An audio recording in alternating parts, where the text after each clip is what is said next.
మల్లన్న సాగర్ పైన మొదటి నుంచి కూడా రకరకాల వార్తలు వస్తూ ఉన్నాయి. మల్లన్న సాగరు భూకంప జోన్లో ఉన్నదని ఒకవైపు ఆర్గ్యుమెంట్ వస్తే లేనే లేదు, అట్లాంటి అవకాశమే లేదని మరో రకమైన ఆర్గ్యుమెంట్ వచ్చింది.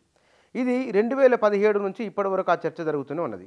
కాగ్ రిపోర్ట్ తర్వాత ఆ చర్చ మరింత విస్తృతమైంది. 3 సంవత్సరాలుగా పరిశీలించిన తర్వాత కాగ్ తన నివేదికను ప్రభుత్వానికి ఇచ్చింది. కాగ్ నివేదికలో తెలంగాణ రాష్ట్రానికి సంబంధించిన ఆర్థిక వనరులు, ఆర్థికంగా జరిగిన పరిణామాలు, ఆదాయము, వ్యయము, నిర్వహణ ఇత్యాది విషయాలపైన కూడా గతంలోనే ఒక అంశం బయటకు వచ్చింది. ఇప్పుడు తాజాగా నాటి బీఆర్ఎస్ ప్రభుత్వం చేసిన రీడిజైను, రీఇంజనీరింగ్, ఇందులో భాగంగా గోదావరి నదిపై చేపట్టిన అతిపెద్ద ఎత్తిపోతల కాళేశ్వరం. ఆ కాళేశ్వరంలో భాగంగా నిర్మిస్తున్నది కొమరవెల్లి మల్లన్న సాగర్.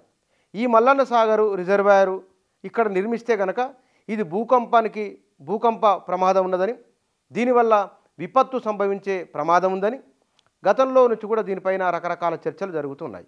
తాజాగా ఇచ్చిన కాగ్ రిపోర్ట్ కూడా అదే విషయాన్ని స్పష్టం చేసింది.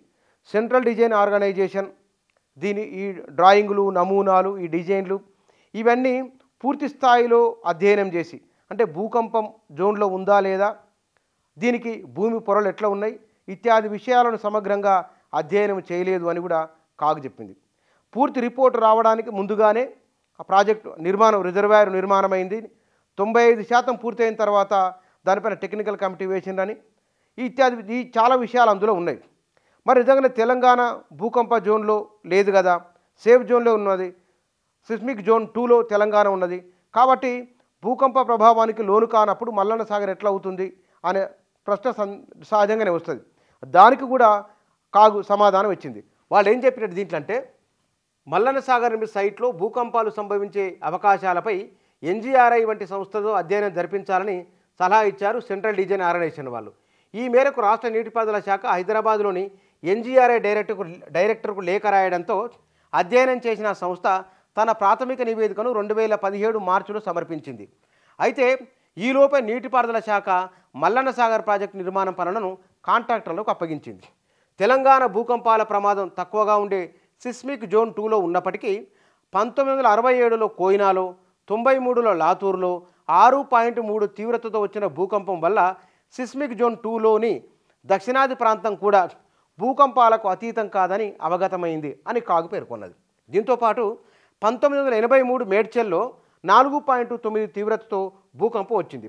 ఈ భూకంప ప్రభావము 200 కిలోమీటర్ల వరకు ఉన్నది. ఈ భూకంప కేంద్రం నుంచి మల్లన్న సాగరు కేవలం 20 కిలోమీటర్ల దూరంలోనే ఉన్నది. కాబట్టి మల్లన్న సాగరు పరిధి కూడా భూకంప పరిధిలోనే ఉన్నది అని స్పష్టం చేసింది. ఇదే కాకుండా 1969లో భద్రాచలంలో వచ్చిన భూకంపము అది సుమారుగా దక్షిణ భారతదేశం అంతా కూడా దాని ప్రభావం ఉన్నది అన్నప్పుడు ఇక్కడ ఇది కూడా దాని పరిధిలోకి వస్తుంది కదా అనే అభిప్రాయాన్ని కూడా కాగు స్పష్టం చేసింది. అయితే దీంట్లో ఈ భూకంపాలు వచ్చినప్పుడు నాన్ ఇంజనీర్డ్, అంటే ఈ ఇంజనీరింగ్ ఆధారంగా నిర్మితమైన వాటికి డోకా లేదు, కానీ నాన్ ఇంజనీర్డ్ కట్టడాలకు ఇబ్బంది అవుతుందని అంశాలను అందులో పేర్కొన్నది. ఈ మల్లన్న సాగర్ జలాశయాన్ని ప్రతిపాదించిన ప్రాంతంలో భూగర్భం చాలా లోతు వరకు నిలువున చీలి ఉన్నట్టు, కదలికలు చోటు చేసుకుంటున్నట్లు ఎన్జీఆర్ఐ ప్రాథమిక నివేదిక స్పష్టం చేసింది. ఈ జోన్లోని ఈ ఎన్జీఆర్ఐ అంటే నేషనల్ జియోఫిజికల్ రీసెర్చ్ ఇన్స్టిట్యూట్ వాళ్ళు చెప్పింది, ఈ నీళ్ళు ఎక్కడ నిలిచి ఉన్న ప్రాంతం ఉన్నదో ఆ ప్రాంతంలో నిలువున అంటే మూడు చీలికలు భూమి లోపల ఉన్నాయనే విషయాన్ని కూడా ఎన్జీఆర్ఐ ప్రాథమిక నివేదిక స్పష్టం చేసింది. ఈ జోన్లోని రాళ్ళు సైతం పగుళ్ళు కోతలకు గురైనవేనని తెలిపింది. కనీసం 3 జతల భారీ చీలిక 3 సెట్స్ ఆఫ్ డామినెంట్ లినమెంట్ భూగర్భంలో ఉన్నట్లు ఎన్జీఆర్ఐ పేర్కొన్నది. ఈ పరిస్థితులు సృష్టించే సమస్యలపై సమగ్ర సర్వే పరిశోధనలు చేయాలని ఎన్జీఆర్ఐ సిఫారసు చేసింది. ఎన్జీఆర్ఐ నివేదికను, సిఫారసులను బేఖాతరు చేస్తూ ఎలాంటి సర్వేలు, అధ్యయనాలు చేపట్టకుండానే నిర్మాణం విషయంలో నీటిపారుదల శాఖ ముందుకెళ్ళింది.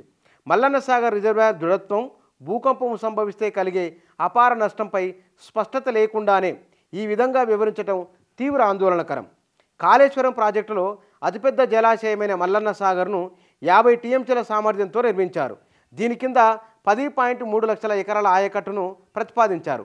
కాళేశ్వరం ప్రాజెక్టు కింద ప్రతిపాదించిన మొత్తం ఆయకట్టులో సగానికి పైగా మల్లన్న సాగర్ కిందే ఉన్నది.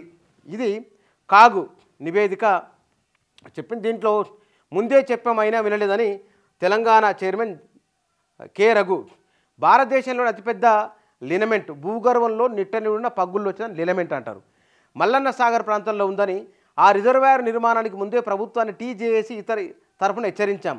పూర్తి స్థాయి నివేదికను ప్రభుత్వానికి అందజేశాం. ఈ ప్రాజెక్టు వద్ద ప్రమాదం జరిగే అవకాశాలు చాలా ఎక్కువ. భూకంపం సంభవిస్తే మల్లన్న సాగర్ బద్దలై నీళ్లు పరుగులు తీస్తాయి. ఎగువ, మిడ్, లోయర్ మానేరు డ్యాములతో సహా గంటల వ్యవధిలో కరీంనగర్ గోదావరిలో కలిసిపోతుందని వారు చెప్పిన వ్యాఖ్యను కూడా ఇందులో జోడించారు.